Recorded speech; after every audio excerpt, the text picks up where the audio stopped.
And of course, it is your question, your answer, where knowledge is power. That's coming your way after the 12:30 travel. BBC Radio Bristol. John Darvel. And somebody else who was shocked by the fact that Madonna was 1984 is our guest right now. What would you tell your younger self if you could go back? Well, that's what our guest has done. He's written a book about the things he wished he'd known growing up. It's Steve from Weston-super-Mare's first book. It's called Lessons Without a School. And Steve is here. You shocked by Madonna being 40 years old? I remember it like it was yesterday, and that's a shocking thing. Do you remember seeing it on the tube? I remember seeing her on Top of the Pops, gyrating. Yeah, she was on the tube. I remember watching it on the tube, which is her first UK appearance, and you watch it go, oh my goodness. Yeah. It was like, wow, this is, incredible. Every young man was looking at Madonna back then, wasn't they? Thinking, wow. Well, this sort of ties in about your younger self, doesn't it? I mean, this is a book you've written, and it's, it's the age-old question. If you could go back in time, what would you do? Lessons learned. You've called it Lessons Learned Without a School. Yeah. Explain the title to me.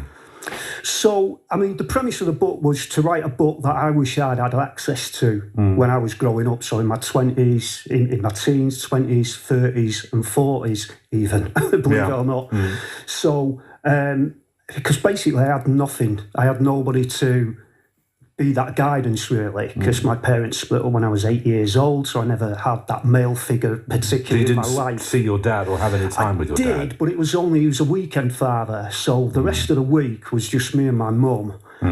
6 days a week was just me and my mum. So there's a lot of stuff that, as fathers, we can pass on. You need that male figure. And it's also a presence, isn't it? It's just the actual presence of being there as well. And it's not like you can write all the things down you want to talk to Dad about on Sunday afternoon. And then, right, I've got a list from this week's list, Dad, is that being there affords a certain presence and ability to tap, guide, or question. Absolutely, yeah. And I never had that, really. It was just me and my mum. So I never had that male figure. So, the book was written with, just on the basis of what would I have liked to have told myself when I was younger? What are the lessons I've learned as I've gone through life? That was it.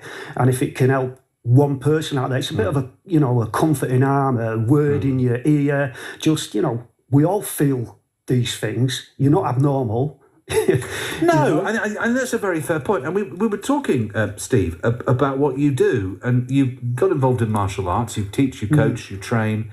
You now give people lessons in self-defense. Yeah. I'm just thinking, you just said there about that male role model. You're offering a role model. You're offering coaching. You're offering advice.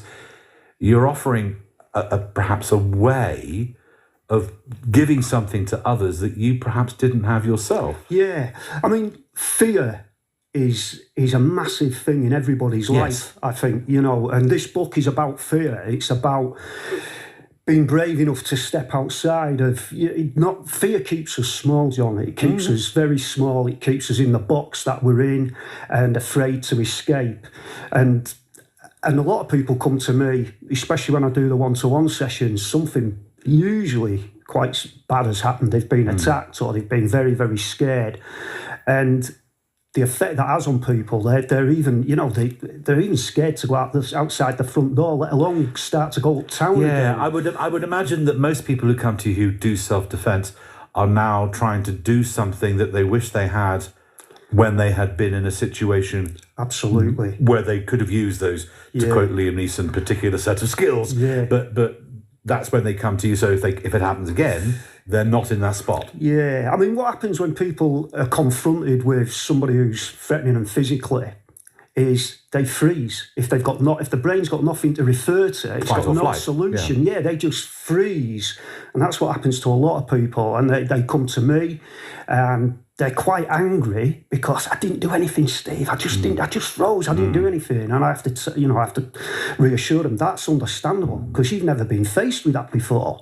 So we need to get you some skills. So if this happens again, I equate self-defense to like driving. If something happens when you're driving, somebody runs out, you just automatically do it. You don't even think about it. And self-defense. But you've got to have the ability to do that. You know, That's when you what we first teach. learn to drive, it's nuts in there. You know, it's trying to get me. I'm going through this with my 17-year-old son, trying to teach him to do a hill Good start. luck. Yeah, well, I need more than that. Talk about being tipsy, blimey. But that's it. But then, you know, he'll get it, and I will be in a car with him in 10 years from now, and it will be completely different. But we all have to start somewhere. Absolutely. Which is interesting, because this comes back to this book, doesn't it? Is that these are lessons that you wish you'd had, you know, lessons without a school, that you'd had when you were growing up. But of course, you have grown up. It's done. You're done. Yeah, aren't absolutely. you? I mean, you will carry on learning, of course, but those things are done. What would be, let's start with first principles, because it says in my notes that you've been writing all your life. You write lyrics for songs, and even released singles in the 1980s. That's another story. Well, we'll come to that. but what was that first lesson? What was the starting point? The first lesson I ever learned is, that's a good question. I'm trying to think of the first lesson I ever learned. I think it was not to let fear dictate my life, but it took me a long time before I started to learn that lesson. I was very fearful as a child, and that's because of the messages that I was given as a child, primarily by my mother, really. She, you know, once my dad left home, I was completely at the mercy of my mother, and I was fed fear stories. Everybody's a risk. Everybody's going to murder you. Everybody's going to kidnap you. It was just pervert behind every lamppost and murderer in every bush in the park. It was awful. And I've got two daughters myself who are grown up now, and I thought, I am never going to do. You know, you need to be sensible and you need to have awareness.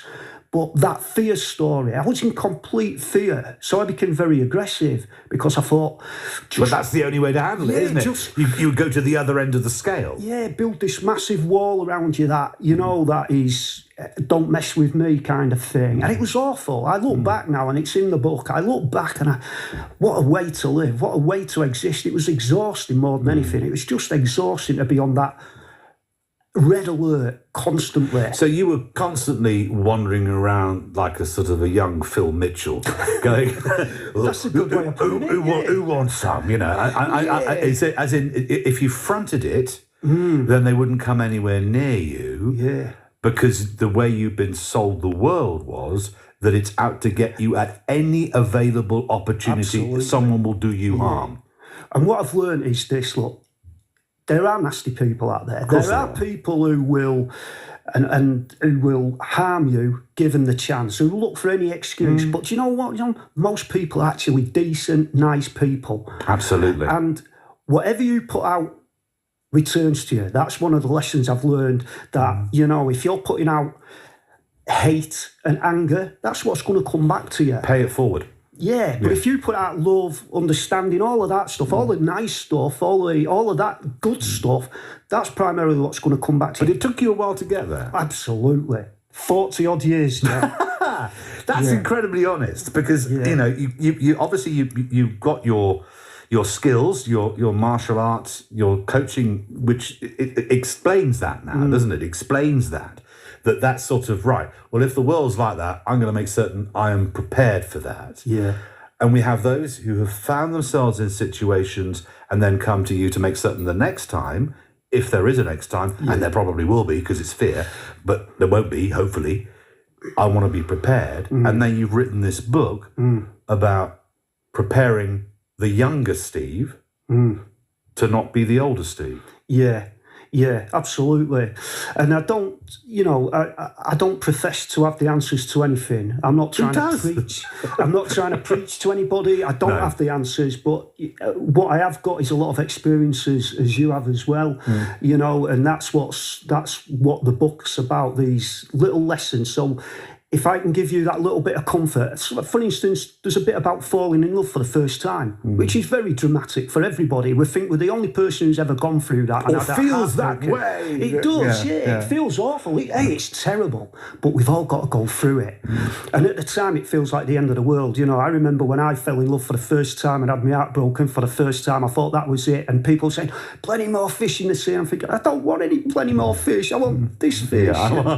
You know, and but you get over it, and that's like everything. Nothing's forever.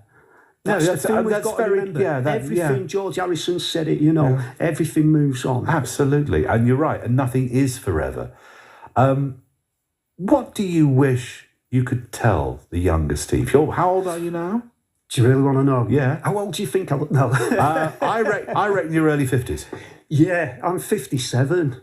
So you're the same age, exactly the same age as me. Well, there you go. But then go. You knew that because I'm in my early 40s. You can tell. Yeah, we both look incredibly young, don't we?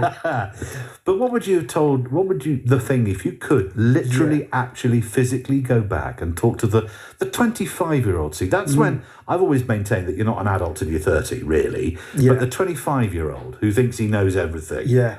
Because we all think we know everything when we're in our mid-20s. What would you say to you? What would you say to the 25-year-old you? It'll be okay. Everything will work out fine. Really? Everything will be okay. Because the 25-year-old you didn't think it would be okay. I was chaotic. My life was chaos. And I mean, it wasn't until I met my wife, really, that things... Even when I met my wife, I was still chaotic. I mean, one of the things, John, that really was quite jarring to hear, because I was such chaos, was my wife has since told me she hated going uptown with me because I was so unpredictable. I could just go like that. It was awful. I look back with shame, but it's brought me to where I am now. I now understand that, and it was quite painful. But she saw something in you that you didn't even want to admit existed by the sound of it. You had the Steve Scott front. Yeah. So, but she saw beyond that front. She absolutely broke down the wall. She went through a lot, as I did when you first meet. There's a lot of stuff goes on. You know, you got to find yourself. You got to understand each other.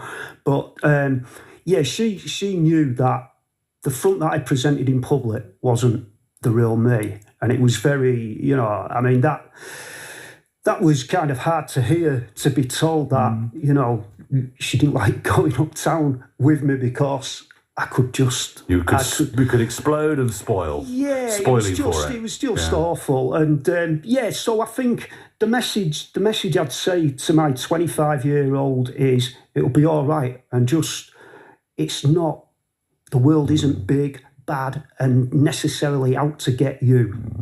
That's there are three things I would say to myself. Firstly, stop smoking, you idiot, because it's a stupid thing to do. I don't smoke cigarettes now. Yeah. Secondly, save for a pension, you muppet, because you might need that. And thirdly, it'll be all right. That's a very good one. I like that. It'll be okay. Because a lot of things you think will never be okay. As you say, falling in love for the first time, when that all goes wrong, you think that the whole world is just unraveling before you. Yeah. It will be okay. Yeah, and I think, you know, we build stories in our heads, don't we? That's the other thing. So I've worried a lot about things, built massive stories. Things have, things have happened, and I've built this massive story about, well, if I do this, this will happen, and catastrophized. And everything's worked out in the end, you know. Without the catastrophe. Yeah, it's not happened. The big drama, the big end of the world hasn't actually happened. I've been all right. It's going to be all right, people. That's the message. Well, you'll get through it. They can buy the book if they want to. Steve Scott is the author of Lessons Learned Without a School. Where can they get it? It's on Amazon, and it's been released in paperback at midnight tonight. Blimey. So, yeah. Goodness gracious me, we're actually on to something here, actually properly here. There's like planning in this programme. I'm just winding up, Kaz. They plan it, I just make a mess of it.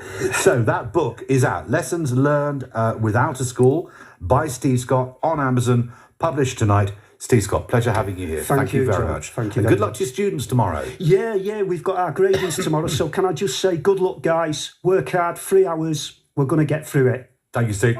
Thanks. Oh, this is great news. Gavin and Stacey back at Christmas. You know, you don't. We were good, we were gold.